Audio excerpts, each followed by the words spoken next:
Every British car maker that ever built this car is gone. Roots collapsed into Chrysler. Chrysler gave up on Britain and sold out to Peugeot. The badge, the factory, the company, all of it disappeared by 1979. But the car itself did not stop. In Iran, it kept being built, sold, and driven as a taxi on the streets of Tehran for another 36 years. We are going to explain how a car Britain abandoned became the backbone of an entire country's transport system and outlived every single company that ever owned it. Start with the badge on the bonnet, because there were a lot of them. Hillman Hunter, Hillman Minx, Hillman GT, Hillman Vogue, Sunbeam Rapier, Sunbeam Alpine, Sunbeam Sceptre, Humber Sceptre, Singer Gazelle, Singer Vogue, Dodge Husky, Chrysler Hunter, Chrysler Vogue. That's 13 names, give or take, all wrapped around one car. If you've watched enough of these videos, you'll know this trick by now. British manufacturers love nothing more than building one car and dressing it up in a dozen different coats to make it look like a dozen different cars. We've covered this before with BMC's badge engineering habit. Roots did the exact same thing, just with more names and, as we'll get to, considerably less financial stability underneath it.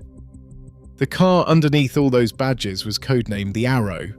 Roots built it in 1966, and it's worth pausing on that year because it's the last time Roots designed anything without somebody else's fingerprints on the paperwork.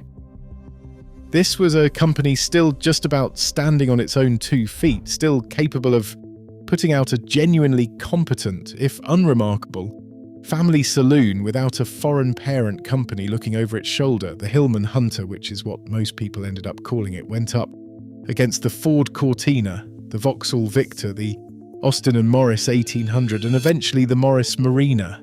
Solid company, not glamorous company, but solid. And for a while it did rather well. It was simple, it was rugged. It wasn't going to win any design awards, but it also wasn't going to leave you stranded on the hard shoulder because someone at the factory forgot to torque a bolt properly, which, if you know anything about British cars from this era or this era, was not a given. Here's where it gets interesting though, because while Roots was busy slapping 10 different badges onto the same car and hoping nobody in the showroom noticed, the company itself was quietly falling apart. Roots had been hemorrhaging money since the early 60s. By 1964, Chrysler had started buying shares. By 1967, the same year the Arrow was properly hitting its stride, Chrysler had taken full control. The badge on the building had barely finished drying before somebody else owned it outright. This is the part of British car history that never gets old, no matter how many times you tell it. A company builds something decent. A bigger company swoops in, takes over, and starts making decisions from an office that has never seen a British winter or a British pothole. In 1970, Chrysler folded Roots into a new entity called Chrysler Europe, bolting it together with their French operation, Simca. From that point on, the Arrow platform was not really a British car being sold under different names. It was an American company's European division selling a British-designed car under different names while quietly working out how to get rid of the whole thing. And they did get rid of it. By 1978, Chrysler had had enough of Europe altogether and sold the lot to Peugeot. The cars got rebadged one final time as Talbots this time, and the Hillman Hunter, the car that had been wearing more disguises than a pantomime villain for over a decade, was finally put to rest. UK production ended in 1979. Roots was gone. Chrysler Europe was gone. The factory that built the thing was about to start making cars with a completely different badge and a completely different owner. If this were the end of the story, it would be a perfectly ordinary tale of British industrial decline. One of about 40 we could tell you from this exact era. Company builds something good, gets swallowed by a bigger fish, gets discontinued, the moment the accountants decide it's not worth the bother anymore. We've told versions of this story before, and we'll tell versions of it again because British motoring history in this period is basically one long game of corporate musical chairs where the music never really stops and somebody's always left standing when it does. But this isn't the end of the story. Because at the exact same time Roots was falling apart in Coventry, something else entirely was happening 4,000 miles away in Tehran. Rewind to 1962. Two brothers, Ahmad and Mahmoud Kayami, born in the city of Mashhad, had a plan that had nothing to do with cars, at least not at first. They started with a mechanic's workshop and a car wash. Not exactly the beginnings of an automotive empire, but you have to start somewhere, and the Kayami brothers were, by every account, relentlessly persistent men. They moved to Tehran, and through sheer determination, and it does seem to have genuinely been sheer determination, not inherited wealth or political connections, they convinced Mercedes-Benz to supply them with bus chassis. That gave them a factory, a basic one, but a factory nonetheless, on the outskirts of the capital.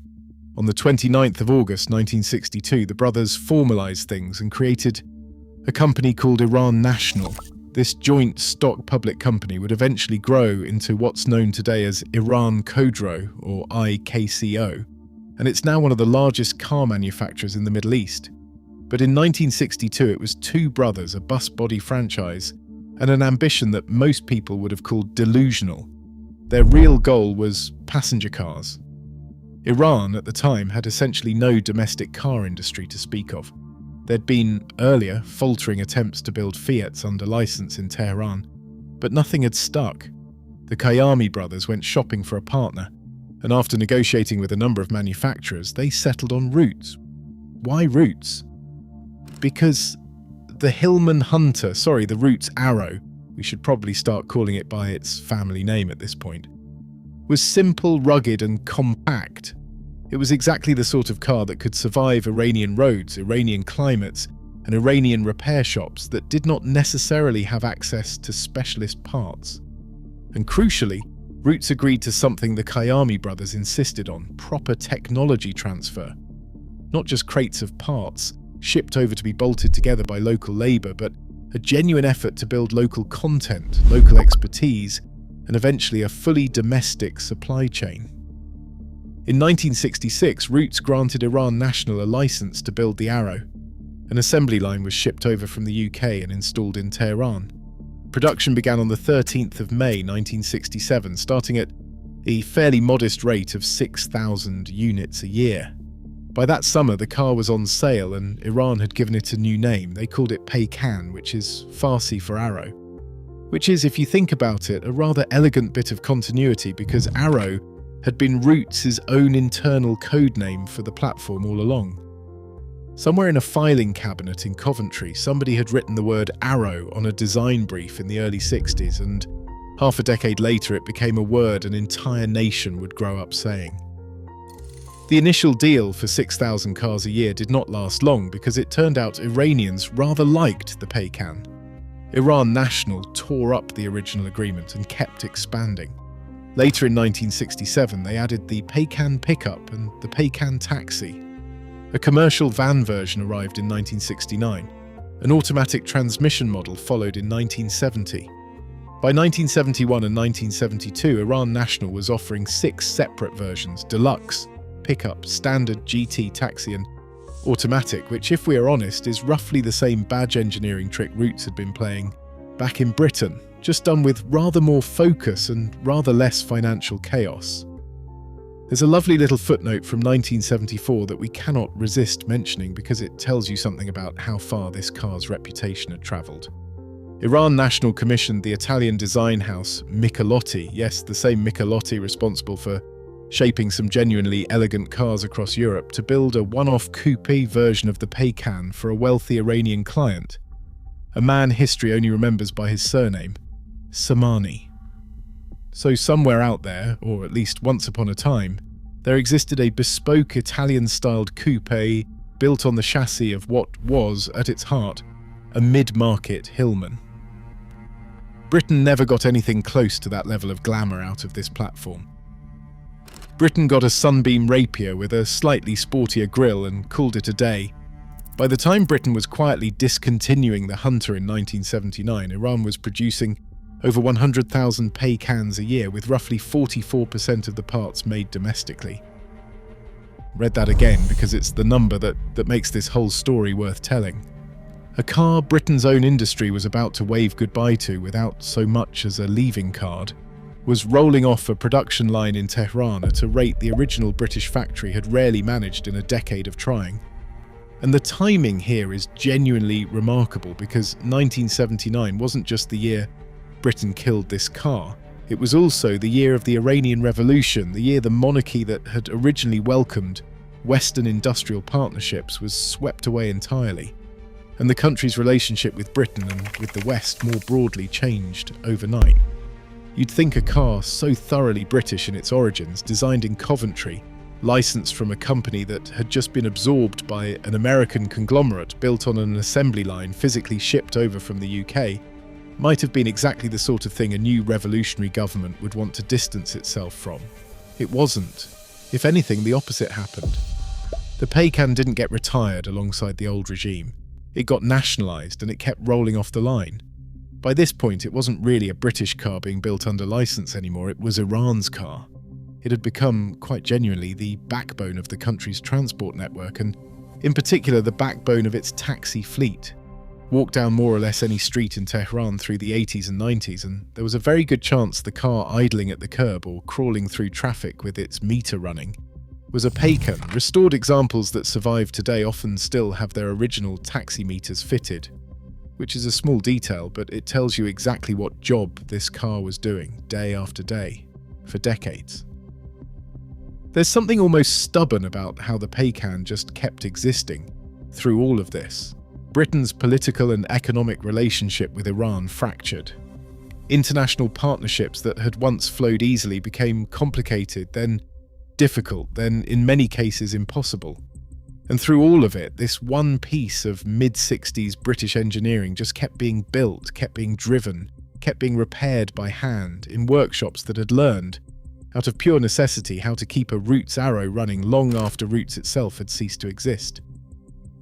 Meanwhile, the car's supply of British parts and British technical support had obviously dried up completely, so Iran National, later Iran Khodro, had to improvise.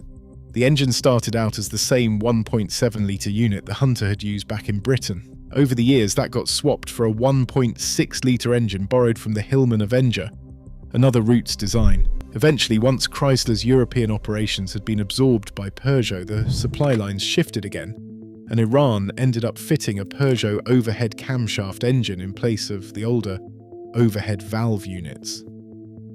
Which is a genuinely strange sentence to write if you think about it. A British car licensed from a British company that no longer existed, eventually running on a French engine built in Iran decades after everyone who originally designed any part of it had retired, died, or moved on to something else entirely. The styling evolved too, in ways that weren't always kind to the original design. There were numerous facelifts over the decades, a more modern grille at one point, which it was a reasonable enough update. And then, later, wraparound plastic bumpers that fitted the bodywork with all the elegance of a badly wrapped Christmas present. We say this with genuine affection because keeping any car in production for close to 40 years means eventually bolting on whatever's available and hoping nobody looks too closely. British manufacturers of this era weren't exactly known for flawless build quality themselves. There's an old joke about Lucas, the electrical parts supplier, being nicknamed the Prince of Darkness because half of British cars from this period seemed to lose their headlights at the least convenient possible moment. So we're not really in a position to be too smug about a slightly ill-fitting bumper on a car that, by any reasonable measure, was still doing its job 40 years after launch. The Paykan wasn't just one car either by this point. Much like its British ancestor, it had spun off its own little family of variants suited to different corners of Iranian life. There was the Paykan car, meaning simply work, a stripped-back, low-frills version aimed at first-time buyers who needed something cheap and dependable rather than anything flashy. And there was the Paykan Javanan, meaning youth, specifically marketed at Iran's younger demographic. It's an odd thing to sit and think about, a platform originally cooked up in a British design studio in the early 60s, still being carefully repositioned and remarketed to appeal to Iranian 20-somethings well into the 1990s. Roots never got the chance to build a youth version of the Hunter. Roots barely got the chance to build anything by the time the Iranians were still finding new angles to sell theirs. Saloon production of the Paykan finally came to an end in 2005.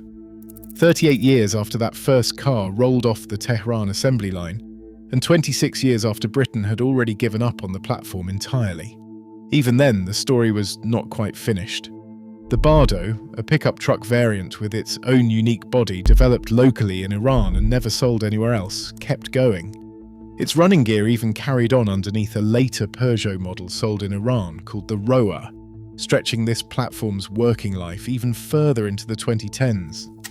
The Bardo was finally retired on the 10th of March 2015 with a proper send-off ceremony at Iran Khodro's Tabriz plant.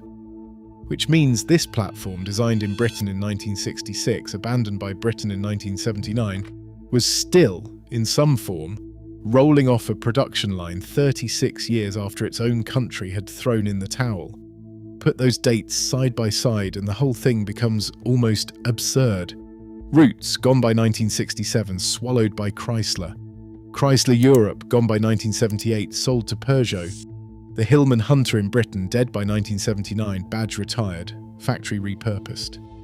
And the actual car, the same steel, the same suspension geometry, the same basic engineering underneath decades of facelifts and engine swaps, was still rolling off a production line in Iran until 2015. Every company that ever had its name on this car went out of business, changed hands, or simply stopped caring long before the car itself did. The Paykan's legacy in Iran is something else entirely from how history remembers the Hunter in Britain. Here, if people remember it at all, it's a footnote, one of a dozen badge-engineered saloons from an era of decline, remembered mostly by enthusiasts and forum threads about lever arm dampers and cracked dashboards. In Iran, it's something closer to a national institution. In 2022, the country marked the 55th anniversary of the Paykan's launch, a proper celebration, treating the car as the platform that had genuinely launched Iran's automotive industry into mass production in the first place. That same year, its eventual successor, a car called the Samand, was itself phased out, which felt like the closing of a much longer chapter than most people outside Iran ever really noticed opening. So here's where that leaves us. A British design team in Coventry drew up a perfectly sensible, perfectly unremarkable mid-sized saloon in the mid-1960s. British executives slapped 10 or more different badges on it, sold it under a dizzying number of names, went bankrupt, got bought out again, and eventually discontinued the whole thing in 1979 without much ceremony at all. And on the other side of the world, that exact same car, built from a license, an assembly line, and two brothers' stubborn refusal to give up, became a taxi, a first car, a youth model, a pickup truck, a national icon, and eventually a piece of genuine cultural memory that outlasted every single company that had ever claimed to own it. Britain built this car and gave up on it. Iran just kept driving it. And if you want to know how one unremarkable British saloon ended up shaping an entire country's automotive industry more than any car ever managed to shape Britain's own, that's really the whole story right there. If you enjoyed this one, we have plenty more strange, half-forgotten chapters of British car history queued up. So stick around, and we will see you in the next one.